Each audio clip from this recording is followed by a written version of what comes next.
Boa tarde, pessoal. Vamos começar agora o nosso vídeo para falar sobre energia solar. A gente tem dois tipos de sistema fotovoltaicos. O primeiro que a gente vai ver aqui é o off-grid. O que é um sistema off-grid? Ele está isolado da rede elétrica. Eu não tenho rede elétrica e eu vou usar os painéis fotovoltaicos para gerar energia para os meus equipamentos. Essa energia que vem do sol, ela é captada pelo painel fotovoltaico, vai converter a energia do sol numa energia em corrente contínua. Essa energia em corrente contínua, que varia ali entre 0 e 24 volts, vai chegar no controlador de carga. Eu não posso ligar essa energia direto nas baterias, porque ela varia, a tensão dessas placas vai variar. O controlador de carga vai pegar essa energia e converter para uma tensão contínua de 12 volts para carregar as baterias. Essa tensão de 12 volts também eu posso ligar no inversor de frequência, que vai transformar a energia contínua numa energia alternada, se eu tiver alguns equipamentos em tensão alternada, por exemplo, uma geladeira, uma lâmpada em tensão alternada. Eu posso usar essa energia em 12 volts também para acender uma lâmpada 12 volts ou uma geladeira em 12 volts. Alguns equipamentos eu posso conectar diretamente em 12 volts. E para que servem essas baterias que o nosso controlador de carga está carregando? Quando o meu painel solar não estiver produzindo energia, ou seja, num dia nublado ou durante a noite, as minhas baterias conseguem manter todo o meu sistema funcionando. Então a energia vem para as baterias durante o dia, digamos assim, e durante a noite a energia sai das baterias e vai para as minhas cargas. O controlador de carga que eu coloquei, ele tem função de converter a energia que está chegando das placas solares, que é uma tensão variável, numa tensão contínua e constante de 12 volts. O meu controlador de carga tem a função de manter a saúde da bateria. A bateria não pode descarregar demais. Chegou no nível de descarga e eu continuar puxando corrente da bateria, ela vai se danificar. Então, nosso controlador de carga mantém a saúde da bateria para manter ela saudável o máximo de tempo possível. E junto com esse sistema a gente também pode utilizar o inversor de frequência para converter a tensão contínua numa tensão alternada, se a gente precisar de corrente alternada. Uma coisa importante nesse tipo de sistema off-grid são as baterias. As baterias elas são muito caras e elas têm uma vida útil de cerca de 3 anos. Então, a cada 3 anos eu tenho que fazer um investimento e trocar essas baterias, o que é comum nesse sistema off-grid.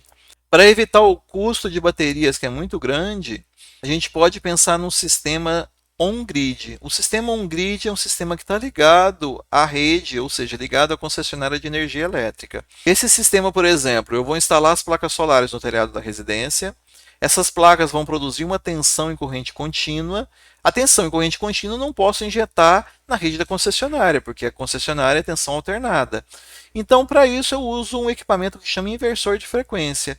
Ele vai converter essa energia contínua numa energia alternada e sincronizada à energia que está chegando na minha residência. Então, se eu estiver produzindo energia, essa energia vai passar pelo nosso inversor de frequência, ele vai transformar a energia em tensão alternada e o nosso inversor de frequência vai injetar energia na rede. Ok? Vamos acrescentar agora nossas cargas. Vamos colocar alguns consumidores aqui. Vamos imaginar que durante o dia eu esteja produzindo energia. O nosso inversor de frequência está convertendo em energia alternada que eu estou usando para acender a lâmpada dentro da nossa residência. O excesso de energia, ou seja, se sobrou energia, eu posso simplesmente vender essa energia para a minha concessionária. À noite, a energia não vai ser produzida pelo nosso painel solar, a energia vai vir da nossa concessionária. Então, de dia eu vendo energia para a concessionária, à noite eu pego essa energia de volta. A regra hoje permite que 1 kWh que eu envio para a concessionária, eu posso resgatar esse 1 kWh quando eu bem entender. Okay? As concessionárias estão querendo reverter isso, porque a concessionária quer ficar com uma parte dessa energia, que você pegue de volta apenas um percentual da energia que você emprestou para a concessionária, que deve acontecer nos próximos anos, mas hoje ainda 1 kWh que eu envio para a concessionária eu posso pegar ele de volta. Todo o sistema fotovoltaico tem manutenção, A gente tem que verificar se as placas, se o conjunto de placas que podem ter ligações série e paralelo estão funcionando de forma correta. Eu tenho que verificar a inclinação das placas periodicamente. Às vezes algum parafuso se soltou e essa placa muda a inclinação e aí eu tenho uma perda de eficiência. E eu uso alguns equipamentos como o termômetro de infravermelho ou a câmera de infravermelho para verificar, por exemplo, aqui tem uma placa estragada e eu verifico um ponto quente nessa placa. Essa placa, como ela está em série com outras placas, ela pode prejudicar todas as outras placas do sistema. Aqui alguns exemplos de aproveitamento de energia solar no Brasil. Eu tenho a foto de um conjunto residencial onde as placas solares foram instaladas em todas as residências. No caso, essas são para aquecer a água, onde eu tenho o coletor, eu tenho o boiler, e como a caixa de água fria está dentro da laje, eles colocaram uma pequena caixa de água fria só para alimentar o boiler. Isso aqui é uma alternativa de baixo custo também. Aqui a gente tem alguns exemplos de utilização de energia solar no Brasil. Aqui é um exemplo de iluminação, onde eu tenho um poste, a placa solar e a bateria junto com o controlador de carga nessa caixa. Então isso aqui ilumina de forma autônoma essa rodovia. O outro exemplo, isso aqui é uma foto de uma fazenda solar, onde eu tenho várias placas solares em cima de cavalete para produzir energia elétrica. Essa energia é vendida para distribuidora ou para consumidores diretos também.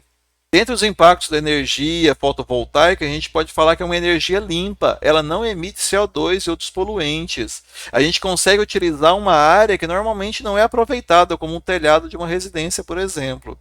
Outra característica interessante é que a energia ela pode ser produzida junto do consumidor, então não tenho perda no sistema para transmitir e transportar essa energia. Um grande avanço que eu tenho da produção de energia fotovoltaica é na eletrificação rural, onde residências e comunidades isoladas podem agora ter acesso à eletricidade sem uso de gerador. Eu recomendo a todos aqui assistir esses vídeos que explicam melhor a questão de produção de energia solar, como é aproveitar essa energia em uma residência e as questões de microgeração. Nossa reflexão, eu coloquei aqui algumas reportagens, vocês podem clicar para ler a reportagem completa, quem se interessar. Aqui a gente tem que famílias carentes começam a receber aquecimento solar. Aqui no caso a CEMIG está instalando aquecedor solar de água para algumas residências para reduzir o consumo de energia elétrica, porque elas são obrigadas a fazer isso em contrato. Então aqui é um incentivo para redução de consumo de energia elétrica. Uma reportagem interessante para quem está ingressando no mercado de trabalho é que o país é o oitavo país que mais criou vagas em 2019 para energia solar. Na sequência, a gente tem uma empresa que trabalha com energia solar e energia eólica e ela passou a valer mais do que uma petroleira. Então, é a mudança da matriz energética, do foco, passando para energias renováveis que é interessante. Que o governo tentando incentivar alguns programas sociais a utilizar energias renováveis. E recentemente uma empresa no Brasil foi liberada a produzir placa solar já incorporada às telhas. Olha como vai ficar simples a construção. Aqui está falando sobre o payback das placas solares, está falando que a gente tem uma taxa de retorno muito atrativa. A gente hoje fala de payback em torno de 4 a 5 anos, é a taxa de retorno da energia solar, que é melhor que a maioria dos investimentos financeiros que a gente tem. Aqui a gente cita que a Europa investe bastante em energia fotovoltaica e talvez seja uma das principais fontes de energia nos próximos anos. A questão de irrigação através da energia, que pode facilitar e diminuir os custos da agricultura. Na sequência, a questão do governo taxar o sol, nada mais é que as concessionárias de energia que pressionam o governo para cobrar uma taxa da energia que você empresta para a concessionária. Eu acredito que isso deva acontecer, mas eu espero que isso demore mais alguns anos. E uma reportagem interessante que a Califórnia vai passar a exigir a produção de energia solar nas novas residências. Aqui a gente tem uma figura interessante, ilustrativa, de como se fosse uma árvore e no lugar das folhas temos placas solares. Essa árvore, entre aspas, ela consegue produzir mais ou menos 300 kWh todo mês. Tem uma vida útil de mais ou menos 20 anos, que é a vida útil dos nossos painéis solares. E só essa árvore consegue reduzir 18 toneladas de emissão de CO2 todo ano, o que equivale a 10 carros. Deixo aqui as referências bibliográficas que eu utilizei. o meu e-mail para quem precisar. Não deixe de utilizar o material complementar para os estudos. No próximo vídeo a gente vai dar um exemplo de cálculo de energia solar fotovoltaica. Abraço!